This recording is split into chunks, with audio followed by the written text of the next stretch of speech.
Yo, what's up guys? Say Chronicles here with another video on Chronicles talking about what to do after you've finished the main storyline. Also where to get your first equipment, where to get your first runes. Do you have to go straight to dungeons or do something else? I'll explain it all in this video. So let's say you have been done with your whole Brahil kingdom story. It actually asks you to do the exploration quests, and that's also the next thing that you want to go into. And you have to do quite a bunch of them. So at first it asks for like 160, then it asks for 200, then 240, and then for 280. I think 280 is not possible yet with the amount of quests that we have, but I think you might get close to it. But as you can see, it gives quite some decent rewards of like hero stats or like hero level on accessory. It gets you some weapons and sub-weapon and that kind of stuff. So it gets you pretty decent stuff already. Plus, it forces you to do these quests, and they go pretty fast. Like, everything just goes on auto. You just press, like, a lot of, like, skip, skip, skip, skip, and you just get there. You will get there, definitely. So, totally do those.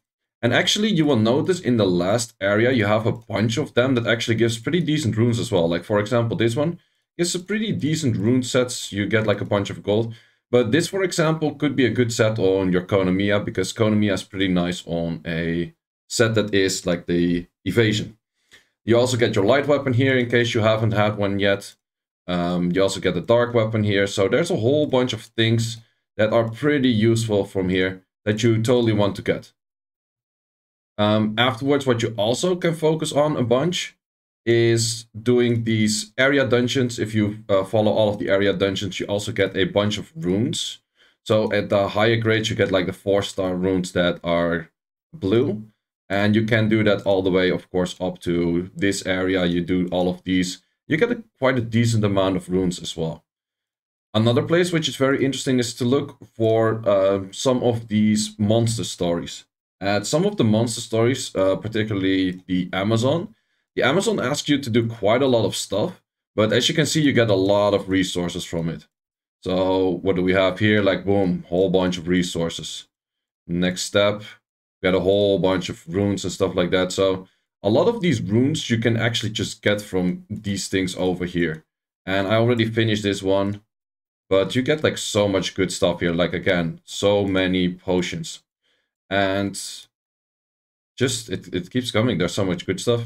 Another one that's really interesting from this one is doing the Mimic. And the Mimic has the following thing that is very useful. It's one of the later steps. 500 or half a mil gold. And 1.2 mil gold. And gold currently, you probably have enough of, but that is definitely a good currency to aim for at some point to go for these things. So that already gives you quite a bunch of things for like runes, equipments, and that kind of stuff. Another thing that can help you out a lot is actually doing the wind one and the wind TOA. And all of the TOAs, like for specific things, I will make a separate video on the TOA thing specifically. But what this has is that in early stages, they actually changed it.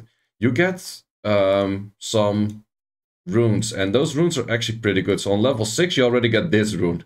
That is a pretty insane rune for Blade. Pretty insane Blade rune.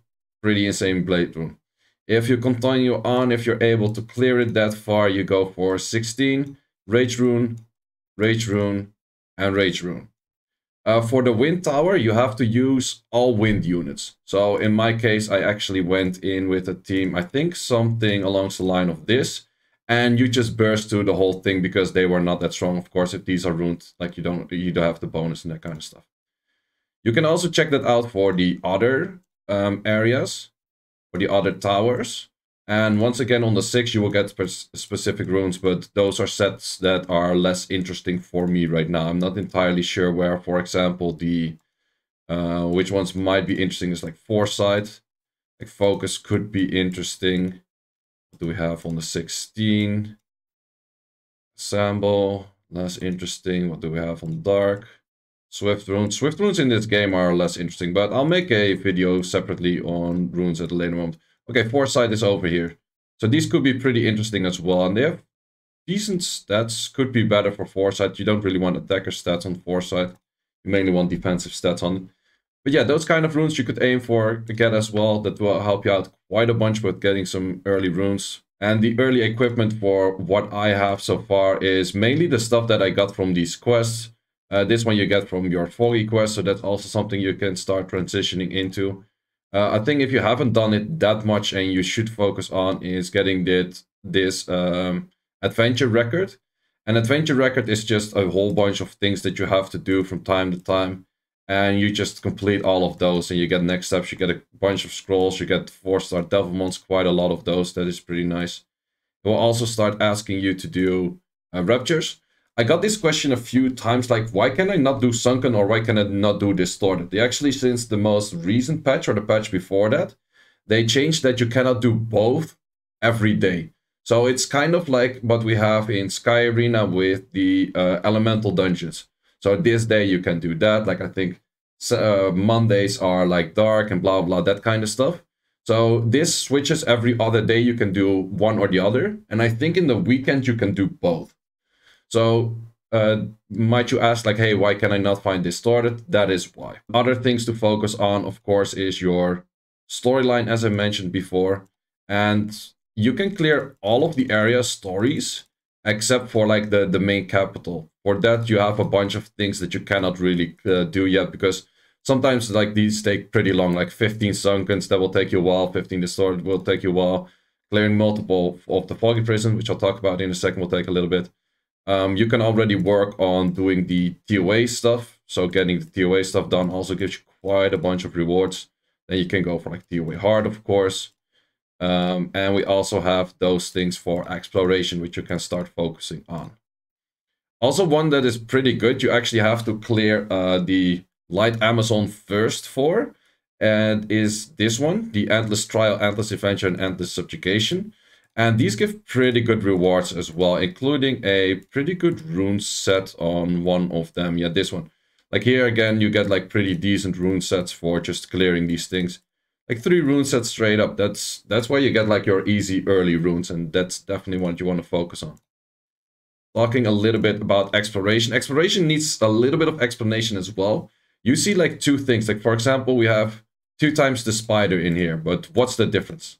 Well, the first one is a weekly entry. This used to be a daily entry of 20. Well, actually on the release of the NA server, it was a daily entry of 50, but they changed that to 20 at some point per day. But for some reason, they gave us 7 per week. I'm not sure if it's going to stay this way or whatnot. Usually you get your Transcendence material from that, but I'm not entirely sure what their plan is with a 7 weekly entry, because this is pretty shit like compared to what we used to have.